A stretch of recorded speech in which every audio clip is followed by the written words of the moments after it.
Hello, welcome to the Never Done Again podcast. This is Kat Aldridge, and with me is my producer and co-host, Joe Rovner. Hi, Kat. Hey, Joe. How's it going? It's going good. We've got a special guest on this episode of Never Done Again. We have none other than Sam Beedle. Oh, my God. Such a force to be reckoned with. Amazing conversation with Sam coming up.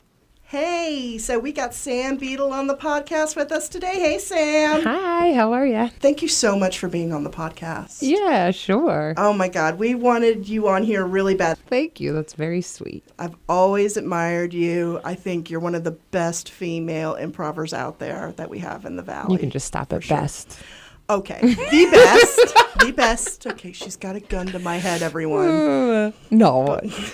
No, I'm kidding. No. Thank you. I appreciate that. It's very sweet. And you guys, you and Joe, are fresh off your win. Hot fire win. Duo prov. I'm still enjoying that high. I'm still feeling it. Did they give you the crown like king and queen? Yeah, it was pretty ornate. I was surprised it was made of candy, but I ate it. I thought, hey, why not? Stubbs was your team name. Stubbs. And I can't speak for the rest of everybody, but you guys had me rolling both nights. Thanks for coming. That was cool. Oh, yeah, thanks, Kat. I love duo provs, and you were one of the best. You were the best. You won. Yeah, we did. You did win. I'm looking at Joe because I swear that Clapo monitor or whatever that was on Aaron's phone, I swear it was busted. I mean, but you know, sometimes that stuff's deceiving. it's deceiving. Maybe we were just in our own heads, feeling insecure. It's all acoustics, really. Good point. Guys, we're avoiding the obvious thing here, and that's that you should be thanking me for having you win because I was screaming my ass off. For you Oh guys. my I appreciate gosh, that. we are the worst. Kat, thank you. It was for me. so much. Right? I forgot. It is all about you. I lost lung power screaming for you guys. Now, if you would have come to my workshop, you could have learned all about how to keep your lung capacity a little bit higher. I'm just kidding. Damn it. I can always improve. I can always improve. To be serious, Stubbs was your team name. Yes. And Yes. I thought you guys had a brilliant concept with a movie critic cable access show. Thanks. And your characters were awesome. You know whose idea that was? Whose? Bob's. Your husband's? Yeah. He Oh. was like, you guys should do like a access cable like movie review thing.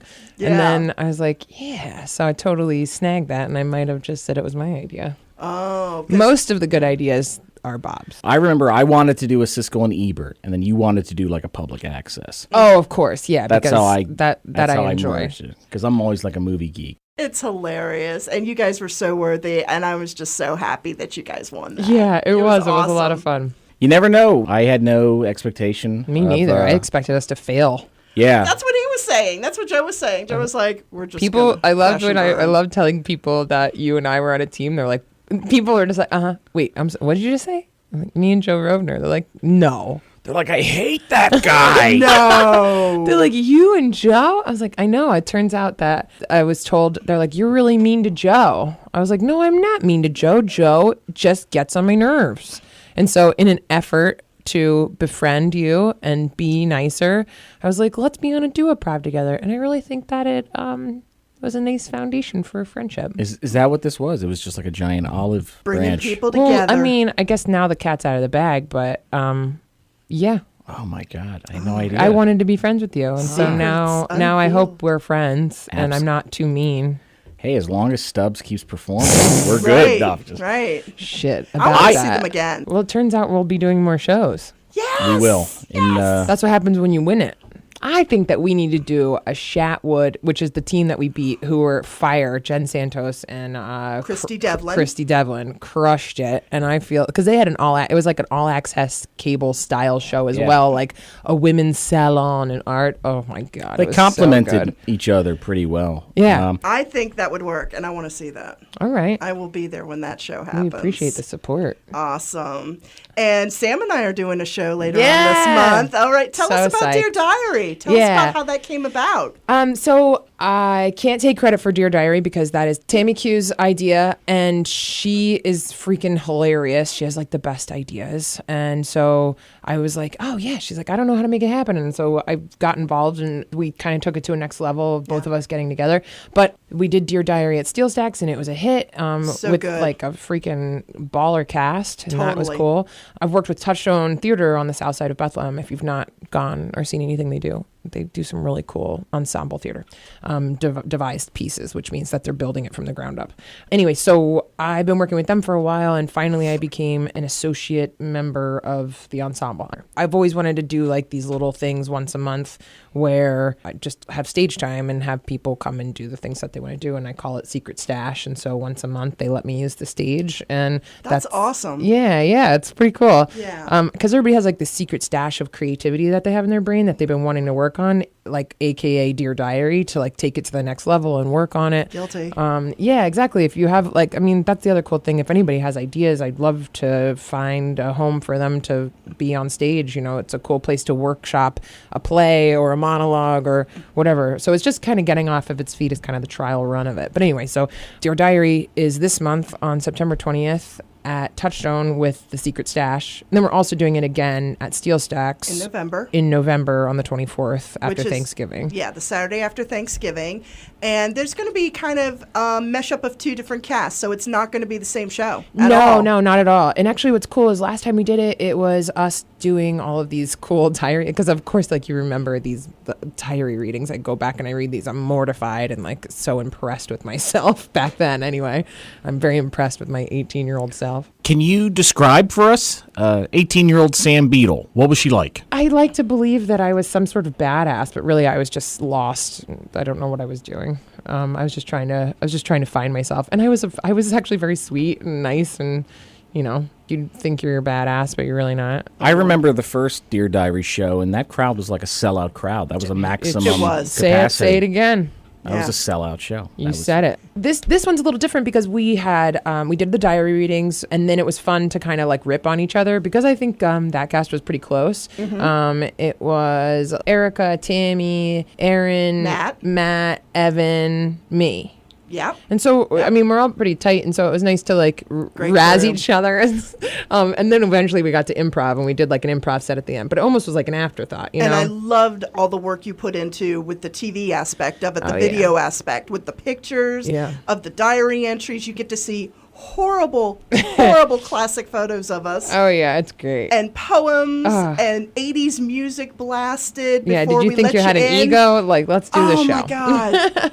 It's awesome. So this time it's going to be a little different because once I saw it happen that way, I was like, you know what? I think we just do the diary readings. And me and Tam talked about it for a while. And she was on board with it, which is awesome. You know, it's nice when you have an idea and can also like accept. I have trouble with that when I'm like, oh, this is not my idea. No, don't tell me how to do it. And she's awesome about being like, yeah, totally cool. Let's do it. I think with the reading alone, we did a rehearsal last night, and it was fucking awesome. I had such a great time. Oh man, you're great. It was great. It was really fun. You know, because you and me met doing Associated Mess. Yes, you were good. You took me in. You were always there as a confidant. You were not like in a shawl in the rain, waiting outside. Don't make this too glamorous.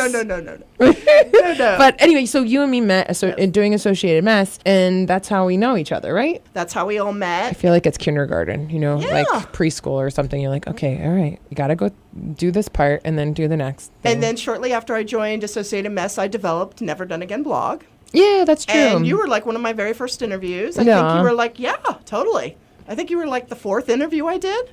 Easily in the top 5. I'm sensing a trend. So to be clear, this upcoming Dear Diary won't have any improv. Is that right? Yeah, so this show will be a little different because it'll just be diary readings and like kind of this more presentation of your past rather than we're gonna call it Aaron had a great idea. He's like, let's call it the yearbook committee. Yes. And I was calling it like the panel of peers, but yearbook committee is freaking hilarious. Loved so it. Look, we'll all be on stage together and we'll chat and like kind of razz each other. Like, are you kidding? You did that? Wait, you did blah, blah, you know, that sort of thing.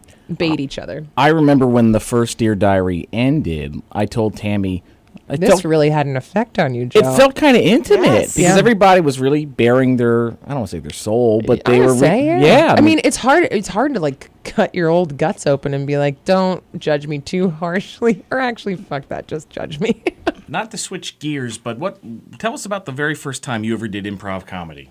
I mean, my first time doing improv really was at Upright Citizens Brigade. Mm-hmm. I just wanted to do it. I was like, I have my BFA in theater performance, and I love theater, and all I want to do is do like thoughtful performance. Mm-hmm. So instead of doing that, I actually just shit the bed, and now I just do improv.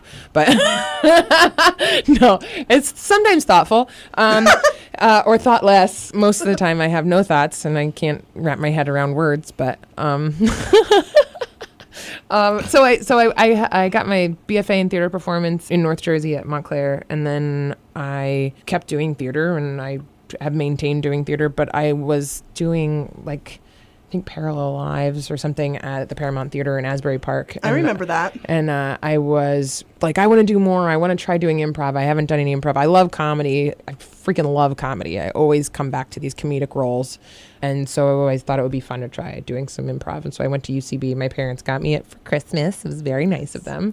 And that kind of changed the way I thought about what I could do creatively, I guess. It opened up a whole nother window. So that was cool. Now, when it comes to improv, do you think your formal theatrical training background helps you, or does it hinder you, or does it really make no difference? I have a lot of thoughts, but I think that if you have a theater background or any kind of performance background, it's always helpful. If you're gonna anything you can know is always better than not. You gotta know, you gotta learn, you gotta take part in what's going on, be a part of the community, whether or not that's creatively or not. You know, like, go volunteer, learn more, be a part of something, because no matter what you do, it'll make you grow in ways you didn't realize. And if you can be a better prepared actor, or understand how to use the stage, know not to turn your back to the audience, I mean, it's all just about making sure that it's not about anything. It's about you fucking having a good time, I guess. Yeah. When you took classes at UCB, where were you living? Jersey? I lived in Jersey. My parents live on the shore off of Sandy Hook, and I was commuting into the city. It was really easy to get to. There was a bus right outside their house, and it would take you into the city and go in, do my thing. When you were first pursuing acting, what was the end game for Sam? Was it just to be busy, or was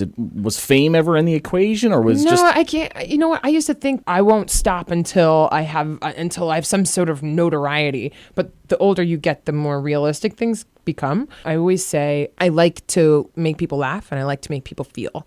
And if I'm able to do both of those things, that's rewarding to me. And you've also got, I mean, God, are you keeping up with me, people? Because it's like we talked about Dear Diary, and now we got to talk about Ship It or Ditch It. Oh my God, Ship It or Ditch It! Holy shit! How did I got and sitcom night? Whose idea? Ryan Hill actually came to me and was like, "Hey, I want to do a game show, and I want you to co-host it with me." I'm like, "Of course, I would dive into a fire for you," and so I dove into a fire, and I lost all of my hair. This is a wig. It's crazy. So are you're the so Vanna? I can put a blonder wig on. Are you like if you the want. Vanna? No, I'm not the Vanna. I'm the goddamn Pat Sajak. No, it's great because Ryan lets me do my thing. I run around, I tell people to fuck off, and then he's like, okay, now let's come back. He keeps the points. It's a really great combination. And you work with couples. It's a it's a newlywed style game show. But it could be anybody. It could be anybody. It's just relationship based. So if you're best friends or brother, sister, mother, father, whatever. I guess mother, father would be romantic maybe, but romantic, just married, whatever. And just getting together on your first date, that would be fun. Have you guys actually brought couples together? Any success rate? No. I mean, imagine maybe we have. I guess we've never followed up with them. I don't have a good follow up. So what we do is we grab we pre-organize 3 couples, and then they come up on stage, and we just have like pre-organized questions that we ask them. It's pretty fun, and it's called Ship It or Ditch It. Which means, and it's at the end of the month, usually. It's on the 27th. It's actually, it's every quarter. So it's like they're trying to do a game show the last Thursday of every month. And every so often, it's me and Ryan doing Ship It or Ditch It. Awesome. Well, I'm definitely going to try and make it this time. I haven't been able to come yet. Oh, man. I'm going to try and come. It's a fun time. I'm going to try and come. And we give away some stuff. And it's fun. Let's talk, if we could, You're also on a duo-prov, If We Were Married. Holy with- shit. I forgot all about With that. Matt- I forgot about that too. Honestly, it's What's the background on that duo-prov? How did you guys team up for that? well, Tam organized this trip to medieval times, and we all went on this medieval times trip, and it was so fun. And while we were, but Matt drove, and we like bickered, and he was, I don't know, it was really funny. We always kind of threatened to do a duo prov together. I was like, oh, we should do one. Oh, that'd be fun, and to work together on something. And we never did. And then I was like, you know what would be really funny is if our duo prov was just us like driving places married or like something like that. But he doesn't like to plan at all. And I'm kind of like, so I'm going to start in the car. He's like, stop telling me how you're going to start the scene. I'm like, okay, all right. Of course, that's what I love about Candy. You can, I mean, you're in good hands. It's like, and if you're not funny, he'll make you funny. Right. yes, For sure. yes. He's like the Johnny Castle in Dirty Dancing. You just got to trust he's going to catch you. Yeah. Oh He's gonna God. catch you. I don't think he could catch me. I'm like twice his size. No. But anyway, yeah, I love it. It's great. It's so fun. With your acting background, do you ever I know, and obviously I'm not a thespian. I'm not really an actor, okay? We all know that. But sometimes you find yourself engaged in drama and you feel a sense of accomplishment. I love it. But then you don't want drama, you want game, you want humor. I don't even know what game is. I'm a liar. I have no idea what I'm doing. But when you're in the drama, it feels good. It's Yeah, like I I love hit it. pay dirt here. That's what I feel like. Yeah. But the audience might be like, what is this? They're just yelling. Well, fuck them. It's not for them.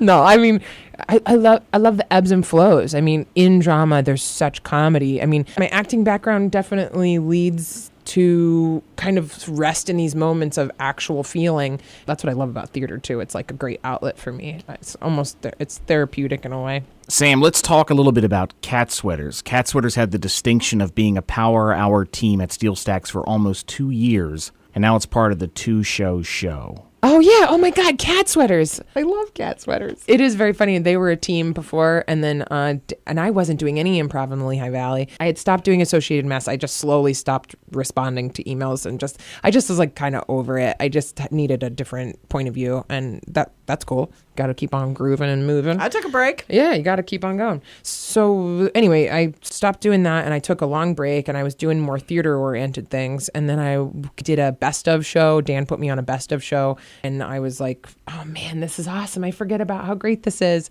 And then I reached out to him. I was like, hey, is there any way I can like get involved in a team or whatever?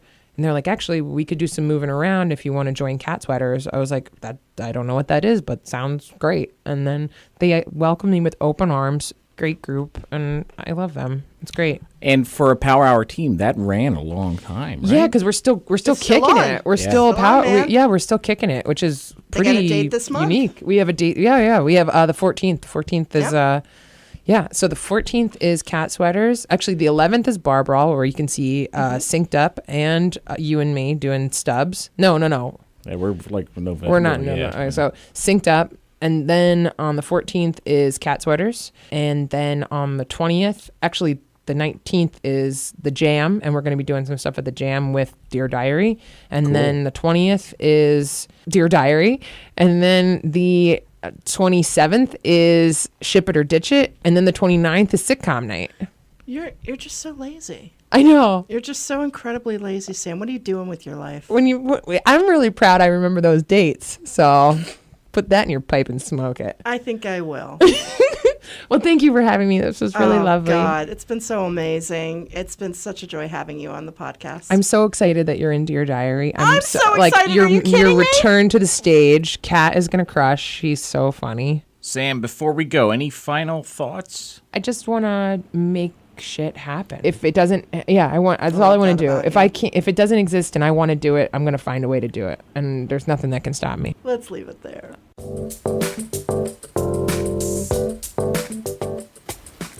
Thank you again for listening to the Never Done Again podcast. Our opening and closing music is Try Anything Once by Lee Rosevear. My co-host and producer is Joe Rovner, and we'd like to thank our special guest, Sam Beedle, for being on the podcast. Give me a like on Facebook or follow on Instagram at Never Done Again Blog.